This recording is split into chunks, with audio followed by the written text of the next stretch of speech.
नमस्कार, सगरमाथा प्राइम समाचारमा स्वागत छ। म जयन्ती पुरासैनी। सबैभन्दा पहिले मुख्य समाचार। नेपाली कांग्रेसको नेतृत्व चयनका लागि मतदान। केन्द्रीय समितिमा विभिन्न क्लस्टरबाट 121 जना निर्वाचित हुने, 2 केन्द्रीय सदस्य निर्विरोध निर्वाचित। कांग्रेस सभापतिमा जित्ने नेताहरूको आफ्नै दाबी। महामन्त्रीमा एउटै उमेर समूहका युवाहरू बीचको प्रतिस्पर्धा रोचक। भैरवकोटी मण्डपमा यत्रतत्र प्रचार सामग्री। सांसदको प्रभावकारिताका लागि दलहरूको भूमिका निर्णायक हुने सभामुख सापकोटाको भनाई। गतिरोध अन्त्यका लागि राजनीतिक दलहरूसँग छलफल गर्ने।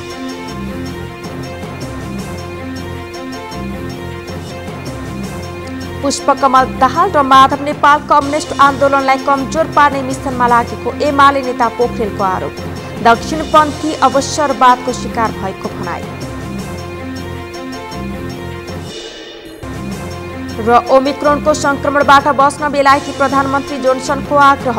2 डोज खोप पर्याप्त नभएको भन्दै बुस्टर डोज लगाउन आह्वान।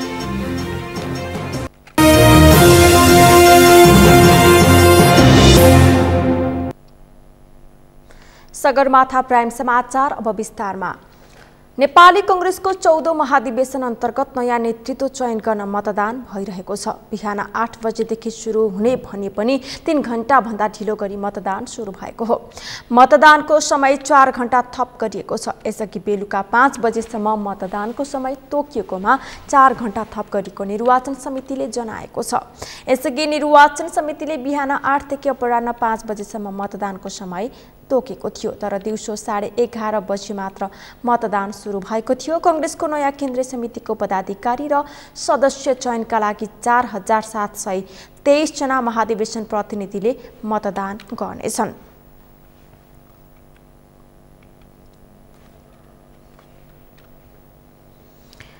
यसै विषयमा थप जानकारी दिनका लागि हाम्रा संवाददाता अमृतराज काफ्ले सम्पर्कमा हुनुहुन्छ। अमृतजी, जयन्ती, आज बिहान करिब 3 घण्टा ढिला मतदान सुरु भएको थियो। अहिलेको अवस्था चाहिँ के छ, बताइदिनुहोस्।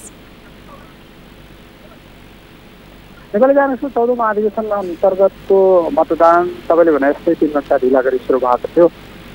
5 बजेसम्म मतदानको समय निर्धारण गरिएको भए पनि घण्टै 2800 मत अहिलेसम्म खसेको, तर मतपत्र सकिएका कारण, मतपत्र ल्याउन केही ढिलाइ भएका कारण अहिले 3वटै मतदान केन्द्र, राष्ट्रिय सभागृह, भैरवकोटी मण्डपको प्राङ्गण र भैरवकोटी मण्डपको हलभित्रको मतदान अहिले केही बेर रोकिएको छ र त्यो मतपत्र ल्याउने काम सम्पन्न भइसकेको छ। त्यसमा निर्वाचन अधिकृतहरूले अहिले हस्ताक्षर गर्दैछन्। कतिपय मतदाता जो महाधिवेशन प्रतिनिधि भएर आएका छन् उनीहरूले फर्जी मत भेटियो भनेर समेत त्यो आरोप लगाएका छन्। त्यसको उजुरी दिने भनेका छन्। अहिले केही बेर रोकिएको छ मतदान। अहिलेसम्म 2800 हाराहारीमा मत खसेको निर्वाचन समितिले बताएको छ। बेलुका 9 बजेसम्म मतदानको व्यवस्था मिलाइएको भनेको छ निर्वाचन समितिले। 9 बजेसम्म यो मतदान सम्पन्न गरेर मतगणना समेत मतदान सकिए पछाडि सुरु गरेर भोलि बिहान 8 बजेभित्र सभापतिको मतगणनाको अन्तिम परिणाम सार्वजनिक गर्छौँ भनेको छ निर्वाचन समितिले। यदि मतपत्र नै नपुग्ने स्थिति भएपछि निर्वाचन समितिले भनेको समयभित्र मतदान सम्पन्न हुनेमा शङ्का देखिएको छ। महामन्त्रीमा एउटै उमेर समूहमा युवाहरू बीच प्रतिस्पर्धा देखिएको छ। यसरी एउटै उमेर समूहका युवाहरू बीचमा भएको प्रतिस्पर्धा चाहिँ आम मतदाताहरूले चाहिँ कसरी हेरेका छन्? एकदमै रोचक जस्तो देखिन्छ नि यसो हेर्दा त। खास गरी कतिपय मतदाता जो महाधिवेशन प्रतिनिधि बनेर आएका छन्, कांग्रेसको महाधिवेशन भनिए पनि खास गरी महामन्त्रीकै बीचमा हुने प्रतिस्पर्धाले महाधिवेशन अझ बढी रोचक बनाएको भनेका छन्। र कतिपय मतदातासँग कुरा गर्दा जो मतदान गरिसकेका छन् उनीहरूले बुथका आधारमा नभएर व्यक्तिगत आधारमा, उसको छविका आधारमा भोट हालेको भनेर हामीसँग भनेका छन्। र महामन्त्रीका उम्मेदवारहरूसँग केही बेर अगाडि मात्रै मैले कुरा गरेको थिएँ। उनीहरू पनि अब आउने नतिजा कस्तो आउँछ भनेर उनीहरू आफै अलमल्लमा परेको देखिन्छ। खास गरी मतदान जो मतदाताले गरेका छन् उनीहरूले गरेको मतदान चाहिँ जुन लिस्ट बनाएर मतदान गर्नका लागि भनिएको थियो बुथका आधारमा जो सभापति सहितको प्यानल बनाएर आएका छन् त्यसमा चाहिँ मिश्रित तरिकाले मतदाताहरूले मतदान गरेको भनिएको छ।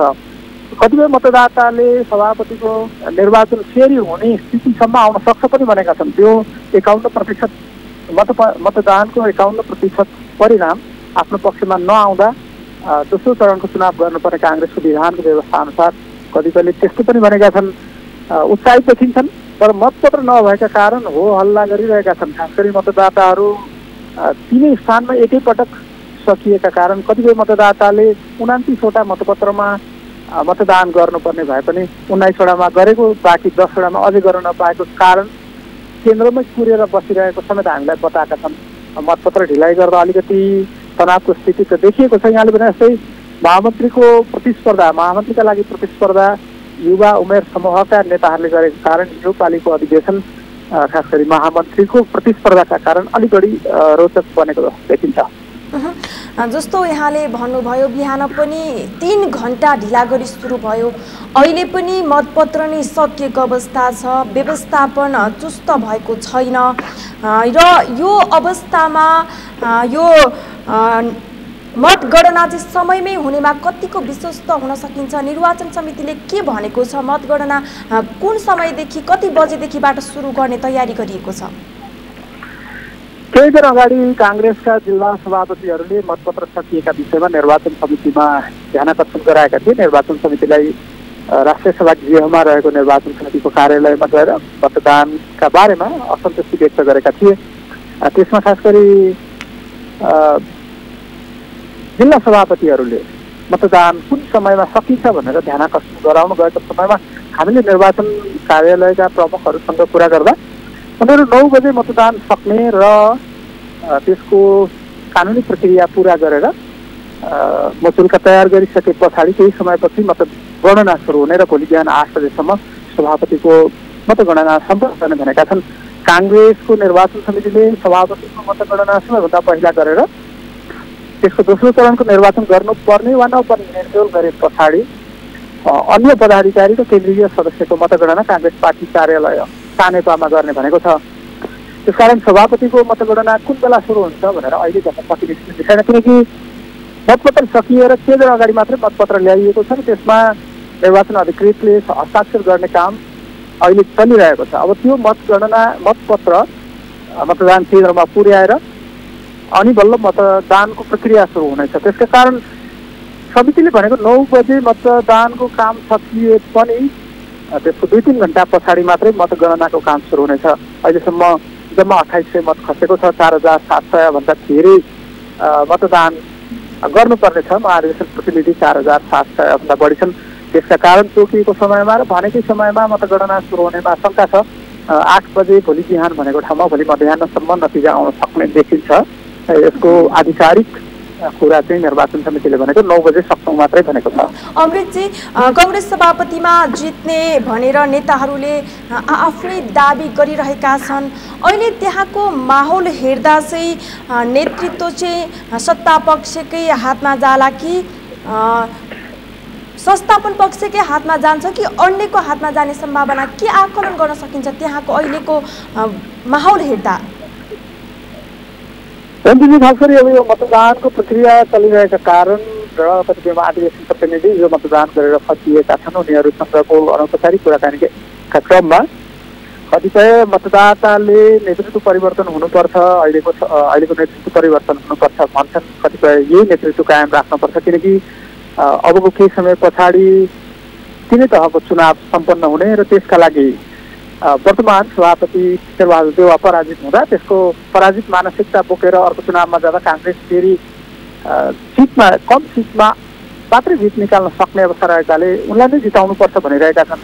अब यसको आधारमा अहिले नै हुन्छ भनेर भन्न सकिने स्थिति त छैन। यद्यपि मतदाताको धारणा जुन अनौपचारिक कुरा गरिराखेका छन् त्यो मिश्रित देखिन्छ। कतिपयले नयाँ नेतृत्व आउनुपर्छ भनेको देखिन्छ भने कतिपय यही नेतृत्व फेरि दोहोरिनुपर्छ भनेको छ। अब यसका आधारमा पनि खासमा प्रतिस्पर्धा चाहिँ 5 जना उम्मेदवार भए पनि वर्तमान सभापति शेरबहादुर देउवा र अर्को समूहका सभापतिका प्रत्याशी डाक्टर शेखर कोइरालाका बिचमा अलि बढी प्रतिस्पर्धा हुने देखिन्छ। त्यसको कुल्ले सभापतिको पद कसको भागमा पर्छ भन्ने कुरा चाहिँ मतगणना पछि मात्रै थाहा हुने कुरा भयो जतिले। जस्तो अहिले यो महाधिवेशनबाट चाहिँ अबको कांग्रेस कस्तो हुनुपर्छ भन्नेमा जोड दिएका छन् नेताहरूले, स्पष्ट पारिदिनुहोस्।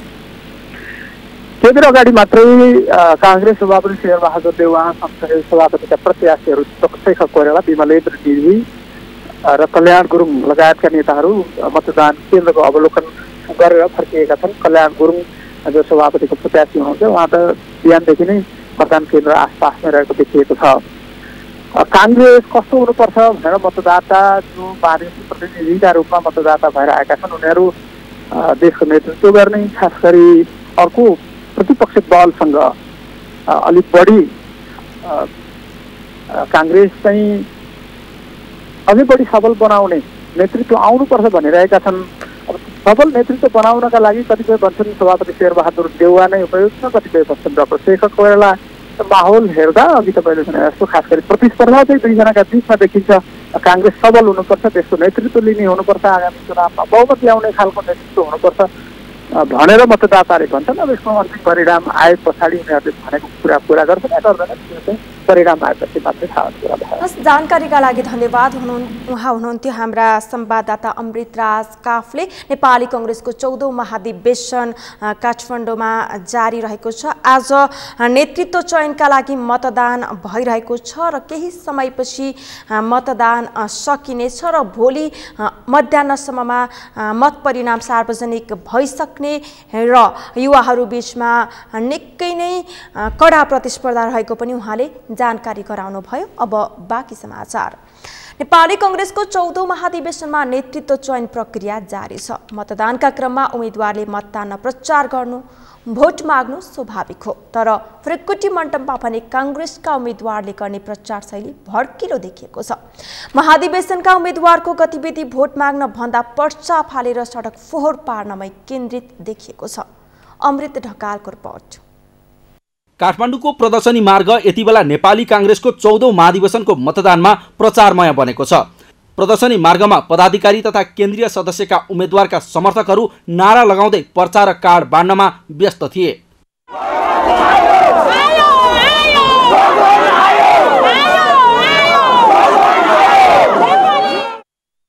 आफ्नो पक्षका नेताका लागि प्रतिनिधि तथा कार्यकर्ताले सकेसम्म पर्चा बाँड्ने लहर नै चलेको थियो। तर प्रतिनिधि र कार्यकर्ताले पर्चा बाँड्ने भन्दा सडकमा पर्चा छर्दा सडक पर्चाले नै ढाकिएको थियो।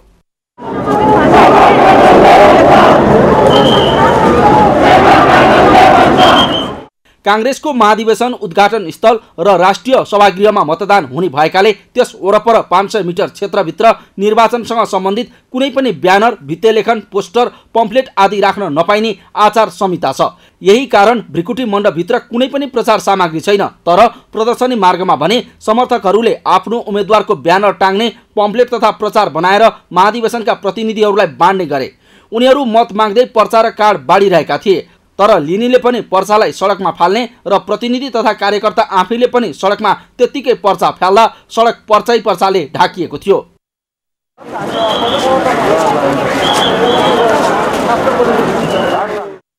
भोट माग्ने काम केवल पर्चा छर्नमा मात्र पनि सीमित भएन। पदाधिकारी तथा केन्द्रीय सदस्यका उम्मेदवारका समर्थकहरूले नारा लगाउँदै आफ्नो नेताका लागि मत माग्न कसैले लोकगीत गाए त कसैले देउडा।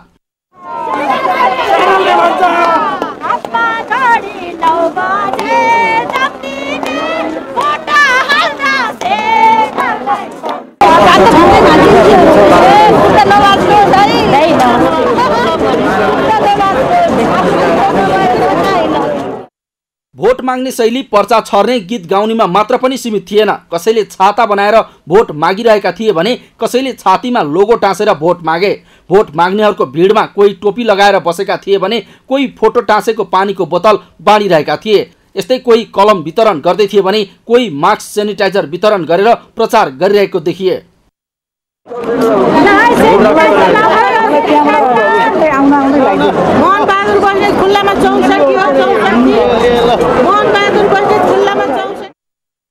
कांग्रेसको जारी 14औं महाधिवेशनमा नेतृत्व चयनको मतदानमा प्रहरीको गाडीमा समेत पर्चा राखेको अस्वाभाविक दृश्य समेत देखियो। यति मात्र होइन, नाराबाजी र प्रचारबाजी गर्नेहरूकै अगाडि एक शारीरिक अपङ्गता भएका व्यक्ति पनि थिए, तर उनलाई त्यो हुलमा ज्यान जोगाउनै मुस्किल परेको थियो। उनलाई न त राम्ररी बस्ने व्यवस्था मिलाइएको थियो, न त सहजतापूर्वक मतदान गर्ने व्यवस्था नै गरिएको थियो। त्यहाँ म चाहिँ अट्न सक्दिनँ, मलाई धकलिन सक्छन्, अनि भिड छ। त्यो भिडबाट मलाई चाहिँ च्यापिएर जानु अप्ठ्यारो हुनसक्छ। त्यही भएर मैले चाहिँ सुरक्षितको लागि सजिलै भोट हाल्न जाने ठाउँ नजिक आएर बसिरहेको छु। यो व्यवस्थापनको चाहिँ एकदमै चाहिँ लापरवाही हो। मलाई मात्रै होइन, अरू पनि म जस्ता वृद्धहरू छन्, अपाङ्गहरू छन्, धेरैलाई देखेँ। कसैलाई पनि राम्रोसँग चाहिँ ट्रिट गरिएको र व्यवस्थापन गरिएको मैले देखिनँ, पाइनँ। यो चाहिँ अलि लापरवाही हो र यो अलिकता व्यवस्था गरेको र नेग्लिजेन्सी गरेको जस्तो भन्छु मैले। यसरी काङ्ग्रेसमा आगामी नेतृत्व चयनका लागि भएको मतदानका क्रममा भोट माग्न अपनाइएको शैलीलाई काङ्ग्रेसकै पदाधिकारी तथा केन्द्रीय सदस्यले समेत रुचाएनन्। उनीहरू भोट माग्न अपनाइएको यस प्रकारको प्रचार शैली देखेर खुसी थिएनन्। यो जुन किसिमको यो प्रचारबाजीहरू छ नि, जसरी बाजागाजा सहित कसैले पानी मागेर, कसैले पैसा दिएर पनि अनेक किसिमको चाहिँ भोट माग्ने यो जुन चाहिँ छ, त्यो अहिले चाहिँ हामी नेपाली काङ्ग्रेसका चाहिँ अहिलेका युवा साथीहरू चाहिँ विशेष गरी चाहिँ त्यो कुरा स्पष्ट भएर आइसक्नु भएको छ। उहाँले परिवर्तन खोज्नु भएको छ। उहाँहरूले चाहिँ यो त एकदम विखण्डन भएको छ। यो प्रचार यसरी यो प्रचार यो गरेर यो नेतृत्वहरूले यति प्रचार गर्ने पनि थियो। नेतृत्वले सही नेतृत्व गरेर सही मूल्याङ्कन गर्यो भने यो प्रचारको आवश्यकता नै पर्ने थिएन। ल हेर्नु त, यो फोहोर पनि बढाएको छ। यो प्रचारको फजुल खर्च कुनै एउटा आश्रमहरूमा नेपाली काङ्ग्रेसको नाम दिएर गरेको भए त त्यो आश्रित अपाङ्ग अनाथहरूले केही सहुलियत हुन्थ्यो नि। यसरी भ्रिकुटी मण्डपभित्र मतदान भइरहँदा बाहिर नेताहरू प्रतिनिधिहरूसँग भोट मागिरहेका थिए, तर मतदातासँग मत मागिरहेका बेला पनि नेताहरू महाधिवेशनपछि पार्टी एक ढिक्का भएर अघि बढ्ने दाबी गरिरहेका थिए। हामी सबै युनाइटेड भएर यो आपसको चुनाव हो, यो के अरे काङ्ग्रेस बीचको छनौट हो।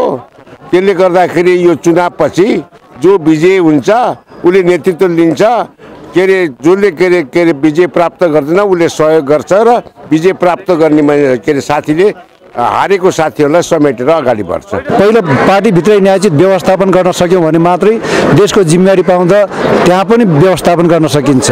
पार्टीमै अस्तव्यस्त भयो भने देशको जिम्मेवारी बोक्दाखेरि अस्तव्यस्तै भइन्छ।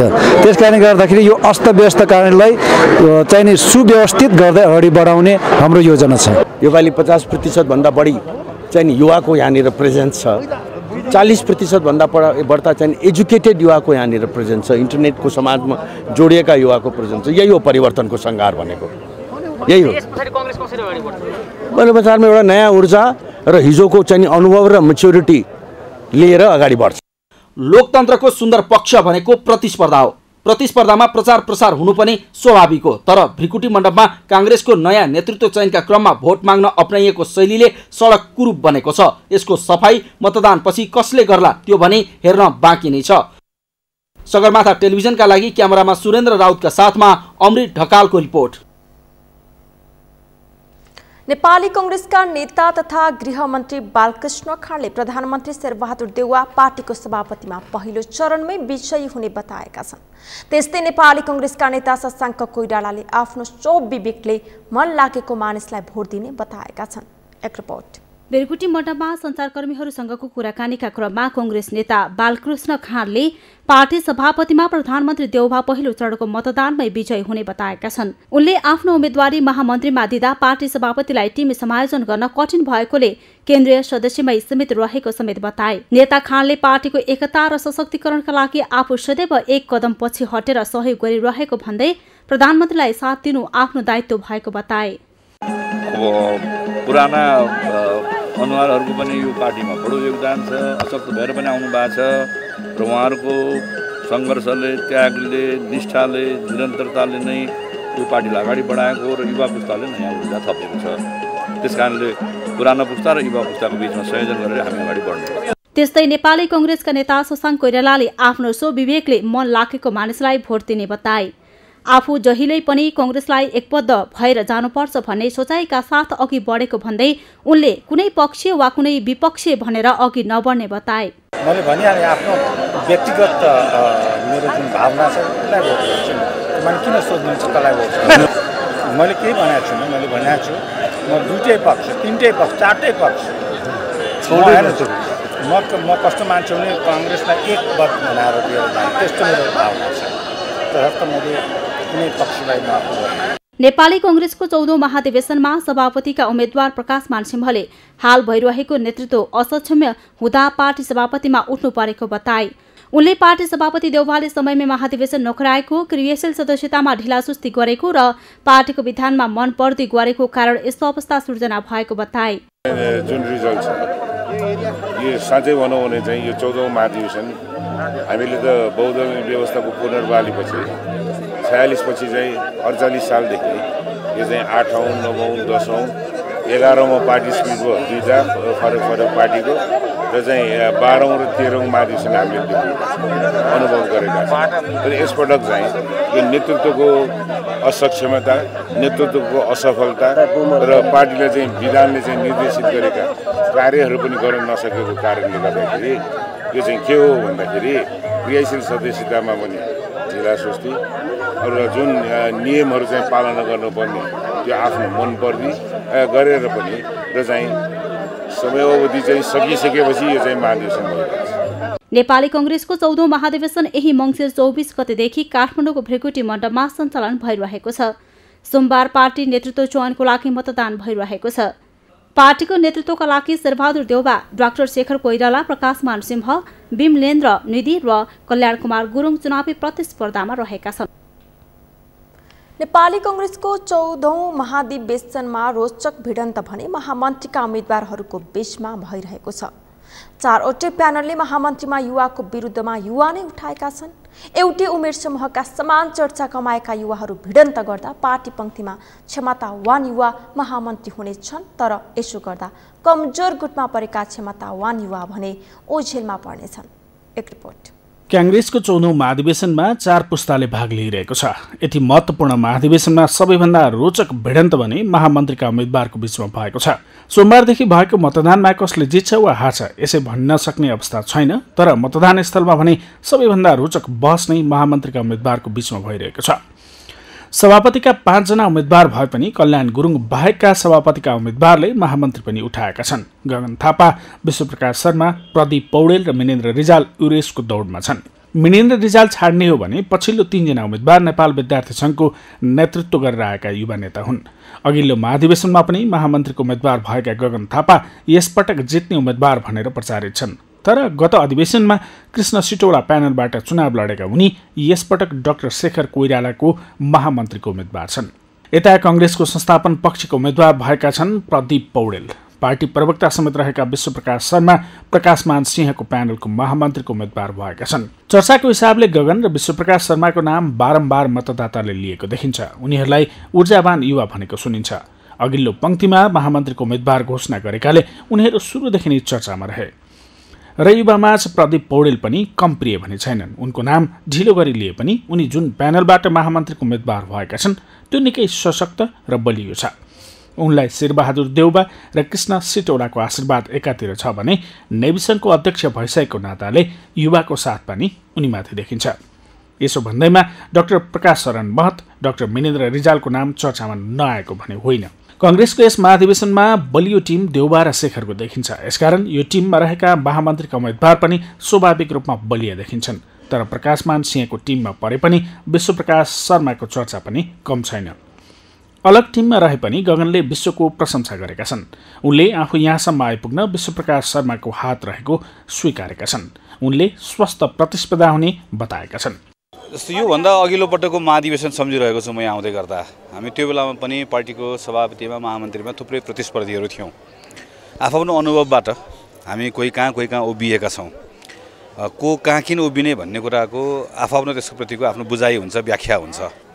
म नेपाली कांग्रेसभित्र ठुलो परिवर्तनको आवश्यकता छ, नेतृत्व परिवर्तनको आवश्यकता छ। पार्टीको यसको सोच, यसको अभिमुखीकरण, यसमा धेरै ठुलो परिवर्तन। सानोतिनो एउटा नेता एउटा बदलिने कुरा मात्रै होइन।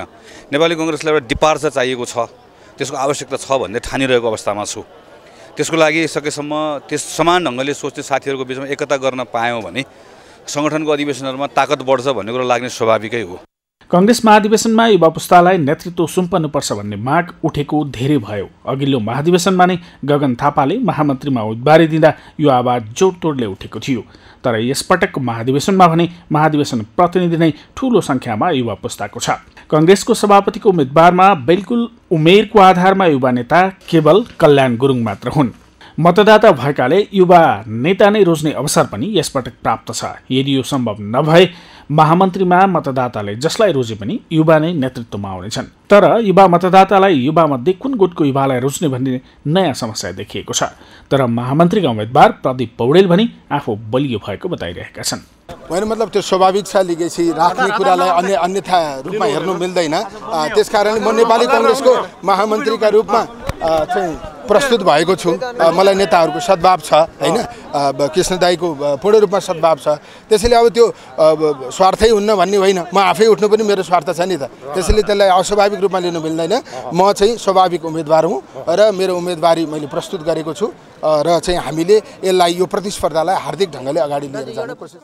महामन्त्रीका उम्मेदवारमध्ये जसले जिते पनि युवा पुस्ताबाट आउने लगभग पक्का छ। तर एकैपटक एउटै महाधिवेशनमा युवा पुस्ता एउटै पदमा भिडन्त गर्नाले प्रतिस्पर्धा रोचक र कडा हुने तर ठूलो पंक्ति छटनीमा पर्ने देखिएको छ। नेपाली कांग्रेसको 14औं महाधिवेशन अन्तर्गत काठमाडौँको भिरकुटी मण्डपमा मतदान भइरहेको छ।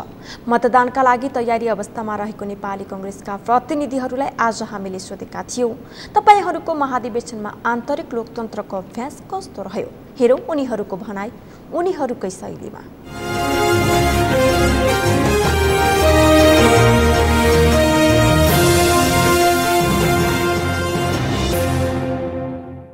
सबैलाई उठ्ने मौका दिनुभएको छ, किन उठिस् भन्ने पनि छैन।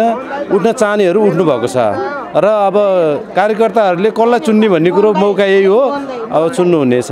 अहिले यहाँ जति प्रतिनिधिहरू महाधिवेशन प्रतिनिधि छनौट भएर आउनु भएको छ र यो केन्द्रीय समितिमा जति मतदानहरू गर्नुहुन्छ यो 7 स्टेप पार गरेर आउनुपर्ने हुन्छ यहाँ। त्यसले गर्दा यो चाहिँ विश्वकै सबैभन्दा राम्रो डेमोक्रेसी नर्म्स अन्तर्गत पर्छ भन्ने मलाई लाग्छ। स्वतन्त्र स्वस्थ प्रतिस्पर्धा हुँदैन, लोकतन्त्र रहँदैन। त्यसकारणले हाम्रो पार्टी पूर्ण लोकतान्त्रिक पार्टी हो। 81 क्रियाशील सदस्यता दिएर उनलाई 81 क्षेत्रीय प्रतिनिधि, त्यसपछि महाधिवेशन प्रतिनिधि, त्यसपछि गएर केन्द्रमा ल्याउने प्रवृत्ति भए हुनाले यो अलिकति के भयो भने महत्त्वाकांक्षा, उग्र महत्त्वाकांक्षाको कारणले गर्दा जो दक्ष पार्टीमा लगनशील दक्ष सङ्घर्ष गरेका नेता कार्यकर्ता अलि पछाडि। लोकतन्त्रको प्रयोग गरेर त हाम्रो यो सबै कुराहरूको यो चुनावी प्रक्रिया, यो धेरै उम्मेदवार स्वतन्त्रताको अधिकार हैन, कसैले कसैलाई बस भन्न नसक्ने अधिकार, यो सबै कुराहरू हाम्रो स्वतन्त्रताको अधिकारको लागि त चुनाव भइरहेको छ नि। यो लोकतन्त्रमा त आन्तरिक प्रतिस्पर्धा त भइ नै हाल्छ, त्यो सबैको अधिकारको कुरा हो, त्यो प्रतिस्पर्धामै छ। लोकतन्त्रको सबभन्दा ठुलो अस्त्र भनेको के हो भने नियमित भइरहने चुनाव हो। मलाई के लाग्छ भने एकदम स्वतन्त्रपूर्वक नै हुन्छ भन्ने पनि लागेको छ। अहिले यो गुट उपगुट भनिकन यहाँ लिस्ट दिने, चिट बाँड्ने जो भइरहेछ यो एकदम गलत छ। नेपाली कांग्रेसको पार्टीभित्र आन्तरिक लोकतन्त्रको अभ्यास लोभलाग्दो छ। नेपालको इतिहासमा हेर्ने भने अरू कुनै पार्टीभन्दा नेपाली कांग्रेसको अहिलेको यो तपाईँको जुन यो प्रदेशको समीकरण गरेको छ, यो वडा हैन, गाउँपालिका, प्रदेश, क्षेत्र, त्यसपछि गएर आएर 7 प्रदेश, त्यसपछि आएर केन्द्रको जुन लोकतान्त्रिक अभ्यास चुनावी जुन माहौल छ यो अत्यन्तै लोकतान्त्रिक प्रणालीबाट आएको छ। यो कांग्रेसभित्र भएको यो गुट उपगुटले गर्दाखेरि चाहिँ इमानदारी र सक्षम खालको नेतृत्व चाहिँ अलि आउन गाह्रो भएको जस्तो लागिरहेछ हामीलाई हैन। नेपाली कांग्रेसभित्र आन्तरिक लोकतन्त्र छ, नभएदेखि हेर्नुहोस् अहिले हामी चाहिँ यत्रो 47 महाधिवेशन महासमिति प्रतिनिधिहरू सबै आएर लोकतन्त्रमा भोट गरेर हैन, हामी सबैबाट छानिएर हामीले चाहिँ नि एउटा सभापति बनाउँदैछौँ।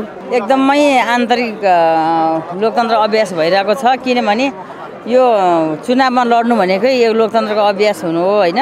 रियालिटीमा 80% बाबु, 20%मा चाहिँ हामी खुसी छैनौँ, किनभने लोकतान्त्रिक अभ्यास भएको भए सायद यी पर्चा पम्पलेटहरू यसरी कुदाएर फार्नु पर्थेन होला। हामी 77 जिल्लाको विश्लेषण गर्ने हो भने आज हामी महाधिवेशनको चाहिँ चटारोमा छौँ, तर यो बेला हेर्दाखेरि अलिकति चडक भडक चाहिँ भएको हो कि भन्ने हामीलाई लाग्छ। आन्तरिक लोकतन्त्र त्यति अभ्यास चाहिँ मैले राम्रो प्रतिस्पर्धामा सोचे जस्तो चाहिँ त्यति देखिनँ होइन, त्यति चित्त बुझ्दो त देखिनँ यो 14औं महाधिवेशनमा। किनभने इतिहास भएकाहरू चाहिँ एकदम बाहिरिएका छन् र बाहिरिएका चाहिँ भित्रिएका छन् क्या।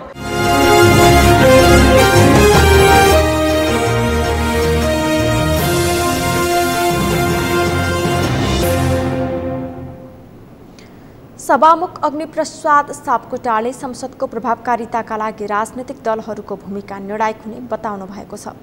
नयाँ बानेश्वर स्थित संघीय संसद भवनको अवलोकन गर्दै सभामुख सापकोटाले भोलिदेखि सुरु हुने संसदको हिउँदे अधिवेशनको प्रभावकारिताका लागि राजनैतिक दलहरूको भूमिका निर्णायक हुने बताउनु भएको हो। उहाँले सभामुखको भूमिका समन्वय र सहजीकरण गर्ने रहेकाले आफूले सबैसँग छलफल गर्दै अघि बढ्ने बताउनुभयो।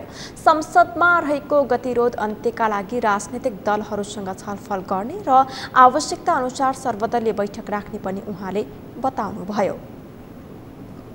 मुख्यतः यो सदन भनेपछि यो पार्टीहरूकै भूमिका निर्णायक हुन्छ होइन। सभामुखको भूमिका भनेको त अब अलिकति समन्वय गर्ने, सहजीकरण गर्ने, अर्थात् अब यो चाहिँ खेलको अम्पायर जस्तो पनि हो सभामुख। जति बेला खेल सुरु हुन्छ त्यति बेला अब सभामुखको भूमिका चाहिँ अब देखिँदै जान्छ। त्यसकारण हामीले आफूले गर्नुपर्ने तयारी गरेका छौँ। भोलिकै कुरा गर्दाखेरि संविधानले, नियमले, कानुनले निर्दिष्ट गरेको भोलि नै गर्नुपर्ने कतिपय कुराहरू भोलि नै ती हुन्छन्। अरू त क्रमशः फेरि छलफल गर्दै होइन सर्वदलीय बैठकहरू गर्ने मेरो भूमिका त त्यही होला जस्तो लाग्छ। मुख्यतः मूल एजेन्डा भनेर त विधेयक पास गर्न नै चाहिँ गर्ने नै हो नि यसको। सभामुख सापकोटाले विधेयक अधिवेशन भएको हुनाले यस अधिवेशनबाट विधेयक पास गर्ने र विधेयक पास उहाँहरूले जे गरिराख्नु भएको छ समझदारी जुटाउने मूल एजेन्डा रहेको उल्लेख गर्नुभयो। सभामुख सापकोटाले एमाले विगतमा गरेको संसद अवरोध संविधान र नियम सम्बद्ध नभएको बताउनुभयो। उहाँले आफूले नेपालको संविधान र प्रतिनिधि सभाको नियमावलीमा टेकेर तटस्थ र निष्पक्ष भूमिका निर्वाह गरिरहेको पनि बताउनुभयो। मैले भन्नुपर्दाखेरि मैले चाहिँ नेपालको संविधान र प्रतिनिधि सभाको नियमावलीमा टेकेर नै सबै कुरा गरेको छु र सधैँभरि त्यही गर्न म प्रतिबद्ध छु। भोलिदेखि संसद अधिवेशन सुरु हुने भएकाले सभामुख सापकोटाले संसद भवन नयाँ बानेश्वर पुगेर संसद सचिवालयको तयारीको अवलोकन गर्नुभएको छ। संसद बैठकका लागि सम्पूर्ण तयारी पूरा गरेको संघीय संसद सचिवालयले जनाएको छ। नेकपा एमालेका महासचिव शंकर पोखरेलले नेकपा माओवादी केन्द्रका अध्यक्ष पुष्पकमल दाहाल र नेकपा एकीकृत समाजवादीका अध्यक्ष माधव कुमार नेपाल कम्युनिस्ट आन्दोलनलाई कमजोर पार्ने मिसनमा लागेको बताउनु भएको छ। महासचिव पोखरेलले नेताद्वय दाहाल र नेपाल पुँजीवादतर्फको यात्रा गरेको नेपाली कांग्रेसलाई नेता बनाएर कम्युनिस्ट आन्दोलनलाई कमजोर पार्ने कुराको मिसनमा लागेको दाबी गर्नुभएको हो। उहाँले दाहाल र नेपाल दक्षिणपन्थी अवसरवादको शिकार भएको आरोप समेत लगाउनुभयो। हाम्रै आन्दोलनको लामो समयको नेताका रहनुभएका माधव नेपाल, जसलाई हामीले 3 कार्यकाल पार्टीको प्रमुखका रूपमा चाहिँ जिम्मेवारी सुम्प्यौँ, उहाँलाई नेता मान्यौँ, उहाँले पनि आफ्नो जीवनमा त्यो चिजलाई प्रकट गर्नुभयो। इतिहासमा धेरै महत्त्वपूर्ण योगदान गर्नुभयो होला उहाँहरूले। तर आज उहाँहरूले गरेको काम के हो त भन्दाखेरि हामीले भन्यौँ 62-63 को परिवर्तन पछाडि अब समाज कहाँ जाने भन्ने कुराका सन्दर्भमा दुईटा कित्ताका बिचमा बाँडिँदैछ। एउटा समाजवादतर्फको यात्रा, एउटा पुँजीवादतर्फको यात्रा। पुँजीवादतर्फको यात्राको नेतृत्व काङ्ग्रेसले गर्छ भनेर भन्यौँ। आज प्रचण्ड र माधव नेपालहरू काङ्ग्रेसलाई नेता बनाएर चाहिँ कम्युनिस्ट आन्दोलनलाई कमजोर पार्ने कुराको मिसनमा लाग्नु भएको छ भनेपछि दक्षिणपन्थी अवसरवाद भने यही हो, यसमाथि विजय हासिल गर्ने कुरा यति बेलाको राजनीतिको एउटा मकसद हो भन्ने कुरालाई बुझ्नु जरुरी छ। महासचिव पोखरेलले एमालेलाई 3 तहको निर्वाचनमा बहुमत प्राप्त पार्टीको रूपमा स्थापित गर्नु जरुरी रहेको बताउनुभयो। एमालेलाई भविष्यमा पनि गठबन्धनद्वारा नेतृत्वभन्दा बाहिर राख्ने षड्यन्त्र भइरहेको भन्दै उहाँले सो षड्यन्त्रलाई चिर्नका लागि जनताको बलियो समर्थनको आवश्यकता रहेको औल्याउनुभयो। पार्टीले अघि सारेको एजेन्डा र लक्ष्यका कारण बहुमत जनताको समर्थन प्राप्त गर्न सम्भव रहेको उहाँको भनाइ छ। सगरमाथा प्राइम समाचारमा एकैछिन विश्रामपछि पछिल्लो 24 घण्टामा गरिएको PCR परीक्षण अनुसार नेपालमा थप 313 जनामा कोरोना संक्रमण पुष्टि, थप 376 जना निको भए, संक्रमणबाट 3 को मृत्यु। ओमिक्रोनको संक्रमणबाट बच्न बेलायती प्रधानमन्त्री जोन्सनको आग्रह, 2 डोजको पर्याप्त नभएको भन्दै बुस्टर डोज लगाउन आह्वान।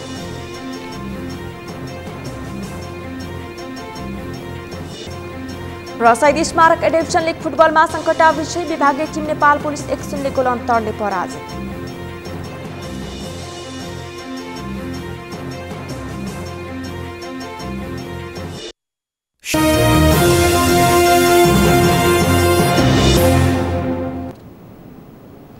विश्रामपछि पुनः स्वागत छ। अब बाँकी समाचार। युवा तथा साना व्यवसायी स्वरोजगार कोषका कार्यकारी उपाध्यक्ष डाक्टर कल्याण रोक्काले कोषको स्रोत र साधनले भ्याएसम्म बेरोजगार युवालाई उद्यमी बनाउने बताउनु भएको छ। कार्यकारी उपाध्यक्ष रोक्कालाई सर्वोच्च अदालतले कोषमा नै काम गर्ने गरी अन्तरिम आदेश दिएसँगै सोमबार कार्यभार सम्हाल्दै यस्तो बताउनु भएको हो। उपाध्यक्ष रोक्काले सरकारले राजनीतिक पूर्वाग्रह राखेर हटाएको भए पनि सर्वोच्च अदालतले न्याय दिएको बताउनुभयो। मेरो नेतृत्वमा तपाईको स्वरोजगार कोषले बेरोजगार युवाहरूलाई स्वरोजगार बनाउने, उद्यमशीलता सिकाउने काम जुन हामीले गर्यौं र हामीले देशका सबै जिल्लाहरूमा 70 जिल्लाहरूमा हाम्रो स्वरोजगार कोषको संरचना पुर्यायौं हैन। धेरै मान्छेहरू उद्यमी बने। त्यो लोकप्रियताबाट तर्सेर सरकारले चाहिँ राजनीतिक पूर्वाग्रहका आधारमा मलाई हटाएको थियो पदबाट हैन। अहिले कम्तीमा अल्पकालीन अन्तरिम आदेश भए पनि सर्वोच्च अदालतले त्यो आदेश दिएर म प्रति न्याय गरेको छ। कार्यकारी उपाध्यक्ष रोक्काले वर्तमान सरकारप्रति कुनै गुनासो नरहेको समेत बताउनुभयो। उहाँले काम गर्ने मान्छेलाई जुनसुकै पार्टीको सरकार आए पनि फरक नपर्ने बताउनुभयो। नेपालमा पछिल्लो 24 घण्टामा थप 341 जनामा कोरोना भाइरसको संक्रमण पुष्टि भएको छ। यो अवधिमा 376 जना निको भएका छन्। त्यसैगरी यो अवधिमा कोरोना संक्रमणबाट 3 जनाको मृत्यु भएको छ। एक रिपोर्ट। नेपालमा पछिल्लो 24 घण्टामा थप 341 जनामा कोरोना भाइरस संक्रमण पुष्टि भएको छ। स्वास्थ्य तथा जनसङ्ख्या मन्त्रालयका अनुसार 10,416 जनाको PCR परीक्षण गर्दा 313 जना र 2,820 जनाको एन्टिजेन परीक्षण गर्दा 28 जना गरी 341 जनामा कोरोना संक्रमण पुष्टि भएको हो। मन्त्रालयका अनुसार पछिल्लो 24 घण्टामा 3 जनाको मृत्यु भएको छ भने 376 जना संक्रमण मुक्त भएका छन्। सोमबार थपिएसँगै नेपालमा कोरोना संक्रमितको कुल संख्या 9,20,345 पुगेको छ। यो सँगै नेपालमा मृत्यु हुनेको कुल संख्या 11,557 पुगेको छ भने 8,07,154 जना संक्रमण मुक्त भएका छन्। मन्त्रालयका अनुसार हाल देशभर सक्रिय संक्रमितको संख्या 5,824 जना रहेका छन्, जसमध्ये 5,508 जना होम आइसोलेसनमा रहेका छन् भने 316 जना संस्थागत आइसोलेसनमा रहेका छन्। कोरोनाका बिरामी मध्ये 126 जना आइसियु र 33 जना भेन्टिलेटरमा उपचाररत छन्। यस्तै 10 वर्ष मुनिका 7 बालबालिकामा कोरोना संक्रमण पुष्टि भएको छ भने 11 देखि 20 वर्ष उमेर समूहका 36 जना कोरोना संक्रमित थपिएका छन्। सगरमाथा समाचारमा एकैछिन विश्रामपछि ओमिक्रोनको संक्रमणबाट बच्न बेलायती प्रधानमन्त्री जोन्सनको आग्रह, 2 डोजको पर्याप्त नभएको भन्दै बुस्टर डोज लगाउन आह्वान।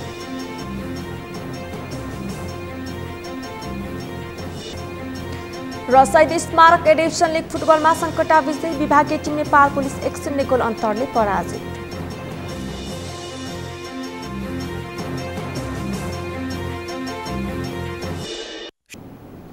अब पालो अर्थ समाचारको।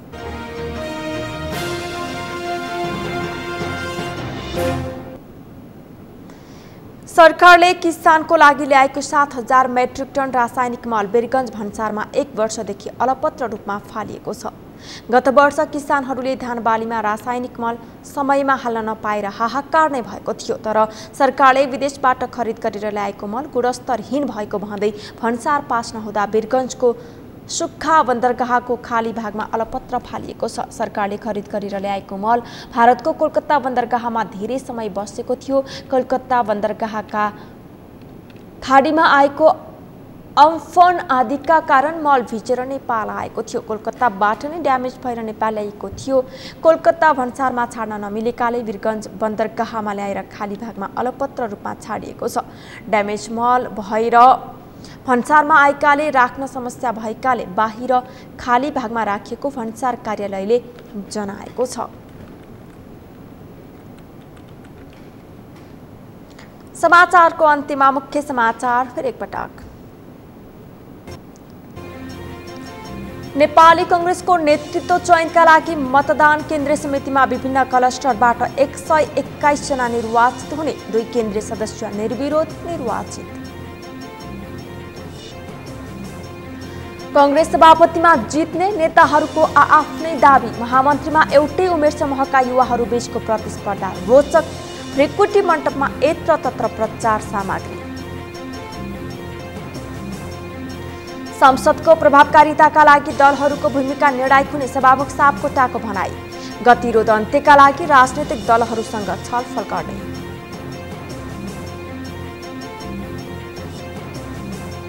दाहाल र नेपाल कम्युनिस्ट आन्दोलनलाई कमजोर पार्ने मिसनमा लागेको एमाले नेता पोखरेलको आरोप, दक्षिणपन्थी अवसरवादको शिकार भएको भनाई।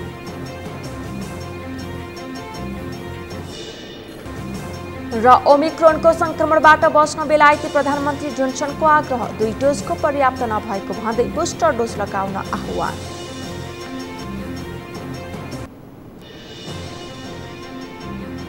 हवस् त सगरमाथा समाचार अहिलेलाई सकियो। तपाईँ समाचार बुलेटिनका साथै सगरमाथा टेलिभिजनका सम्पूर्ण कार्यक्रम www.sagarmatha.tv मा पनि पढ्न र हेर्न सक्नुहुनेछ। साथै युट्युबमा youtube.com/sagarmatha.tv नेपालमा हेर्न सक्नुहुनेछ। तपाईँ हामीलाई फेसबुकमा पनि facebook.com/stv नेपालमा फलो गर्न सक्नुहुनेछ।